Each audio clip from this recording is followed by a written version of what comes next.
Hey guys, welcome back to another Fundamentals Friday. So we're gonna do a little bit of a follow-up on the last Fundamentals Friday. We discussed architecture in the previous video, and we will be discussing architecture again, only this time we're gonna see how we can push shapes, how we can stylize things in order to create something that hopefully has a little bit more personality and starts feeling a little bit more unique.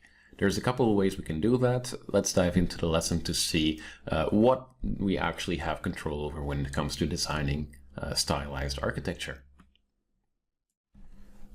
At the foundation of any good stylized design is always going to be something that actually has its roots in realism. So we do want to start with just a very strong foundation, with just a base that is rooted in something that we are more familiar with. When we are designing stylized things that don't have that root, that don't have that foot in reality, we have a tendency of getting things that are unrelatable and therefore don't really feel very successful in the way they have been designed. So I personally wasn't very familiar with like Japanese architecture myself. I tend to do medieval houses as a comfort zone for the most part, so it was a good challenge to actually figure out a little bit more on how that was constructed.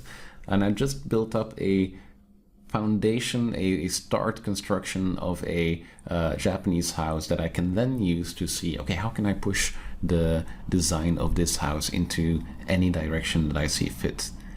And of course that begins with just a solid construction work with a good foundation, with good strong perspective, so that everything gets to a point where it is believable and recognizable. Once we have that, we can actually start thinking about which parameters we have control over when it comes to stylizing architecture, and we'll be discussing that right now. I think one of the main tricky things that people tend to forget about is the main thing we want to actually learn, the main thing we want to know when we are working with anything design related is not necessarily what we don't control over, what we can change, but what we do have control over. And when we want to stylize things, it's important to break things down in how we can actually create something that feels stylized. Now, I tend to boil down, style down into proportions, shapes, and realism, because these three parameters work very well with just sort of emphasizing what, again, we can change about a design. Now, just to kind of clarify my definition, this is style of design, not style of finish. So style of finish would be more so the kind of line quality we use, how we paint textures, which colors we choose, but that's not what we'll be talking about today. Today we'll be talking about the style of a design, all right? So again, proportions, shapes, and realism is what we have control over, and the proportions I think is a good starting point to actually work with. So this house you might have seen before. I tend to use it quite often for my demos because it's just a cute little cottage without anything more, not necessarily a stellar design, so we can definitely see how we can maybe change up some of these proportions. Now, changing proportions will lead us to create something that's more interesting, and the main thing, once again, I'm looking for is where I have my specific shapes. And in this case, the things that maybe aren't as interesting is the fact that these two shapes, or the proportions of like my the size of my roof compared to the size of my wall, those are very similar, and we can definitely change up them. Same thing with the width, for example. The width is also fairly similar to the height, which is also potentially not the most interesting. So let's see what we can do to change that up. Two ways really that we can change this. I can choose to really emphasize the walls of the house more by really enlarging them. Maybe my roof itself is quite a lot wider than what we actually had in the first place. So my proportions don't not only have to mean stretching things vertically, it can also mean, for example, just pulling things outward horizontally as well. So I can definitely change up those proportions in all kinds of different directions to make sure that it still feels nice and interesting. So in doing so, obviously I might be causing some other issues that we might need to fix. So I can still use some of those more architecturally inclined elements to kind of fix some of those changes. And you can see some of the proportions actually mess with the ability, for example, to add in like this bay window that we had right there. But that's okay, because when you're stylizing, you're also free to change up the design based on the changes that you're sort of starting to make. You don't have to really squeeze everything in that you had before. Feel free to kind of shift things up, change things up.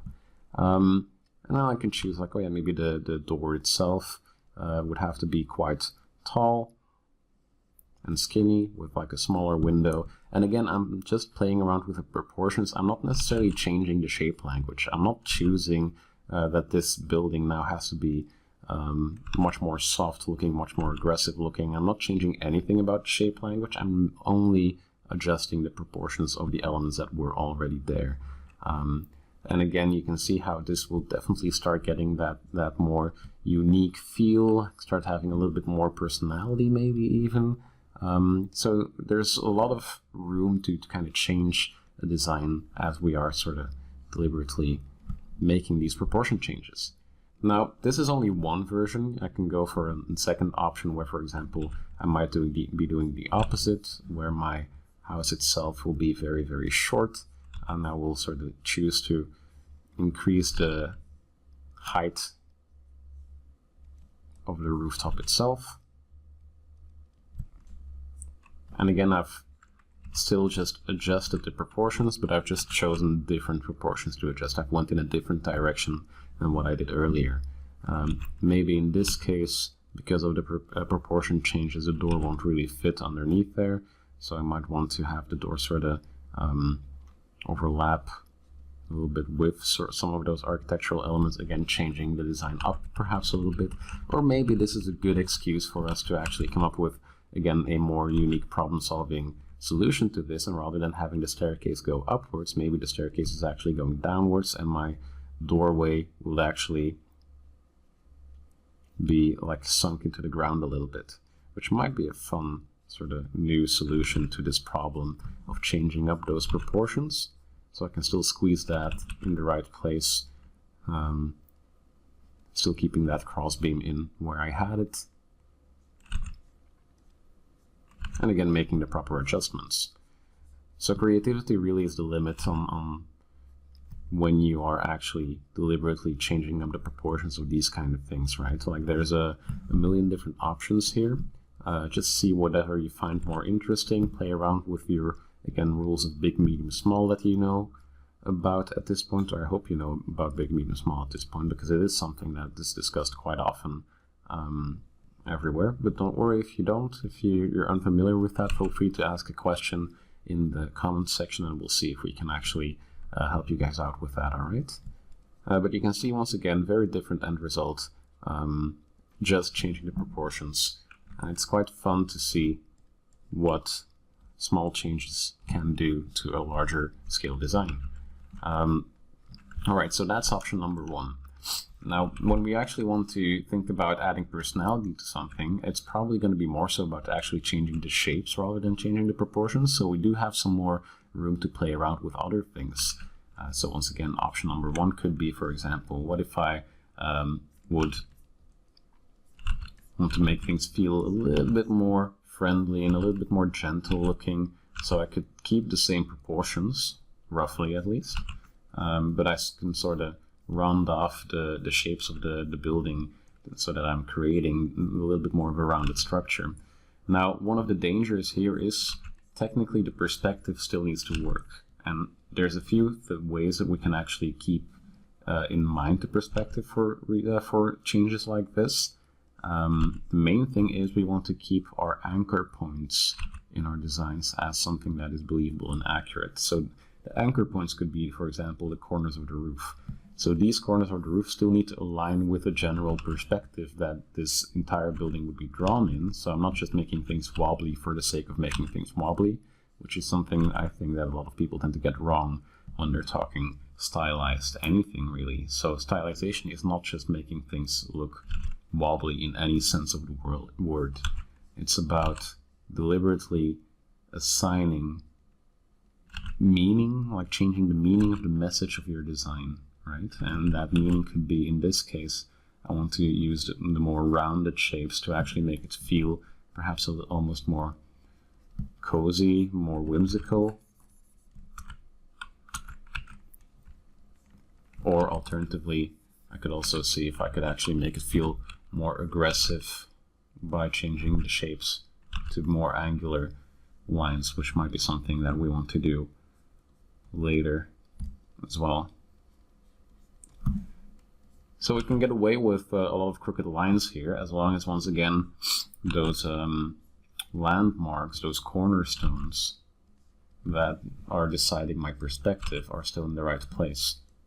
So do keep in mind, we have some room for creativity, some room to work with those wobbly lines, but we don't necessarily want to immediately go too crazy, because the perspective cannot suffer from these kind of choices. So the other option would be, again, I can just sort of imagine the same sort of perspective lines for the same building. I'll just make the building look a little bit more aggressive. Maybe the corner, like the roof, starts sagging down a little bit. Maybe I'm adding a little bit of a flare to the edge of the rooftop as well.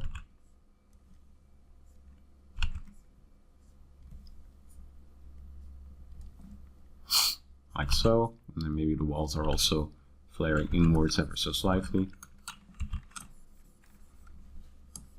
So you can already see we're running in the dangers of sort of messing up that perspective. So once again, these lines still need to go to the same vanishing point, like the average line of those curves is what we want to keep in mind.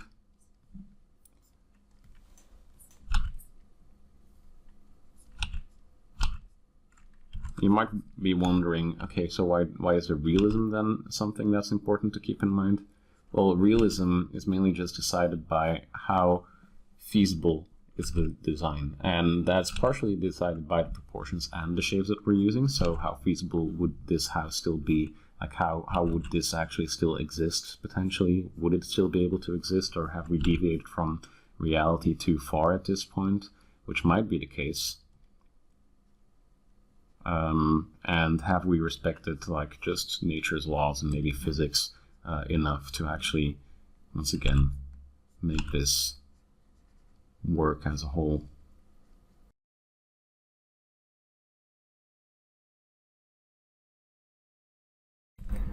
So the first one, like I've mentioned, we can adjust the proportions, and proportions can be adjusted in any one direction. So for example, like in this case, the main things that I'm working on is like I'm widening the sides of the roof. I'm making sure that the difference between the peak of the roof and the flat part of the roof is also very clearly different to really show off that big, medium, small shape. Now, aside from the proportions of just the larger elements of my architectural structure, I'm also working with the proportions of the materials that we're using to build the structure, like for example the width of the beams, the size of the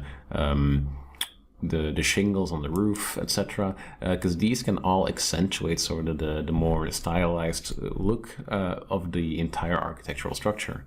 So this building turned out pretty well. Again, no shape variation in this one. It's mainly the proportions that I'm trying to use, and at the end, just kind of tactically choosing which shingle to emphasize to add a bit of flow.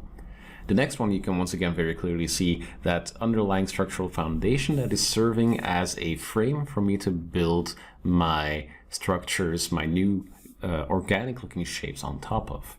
So those landmarks, once again, are very important. The corners are still in the same place. I'm just kind of tweaking the shapes ever so slightly to add a bit of a sense of motion to the design, of flow. And it's okay if things aren't perfectly straight and perfectly accurate, as long as the larger structure is believable and accurate. So it's quite a lot of fun to see how far you can push things before it starts to break. And that's the challenge with stylizing the shape design, the shape language of a building like this, because we do want to make things still feel believable, but we also want to see how far we can actually go with that experimentation with pushing those shapes till they get to a more interesting end result.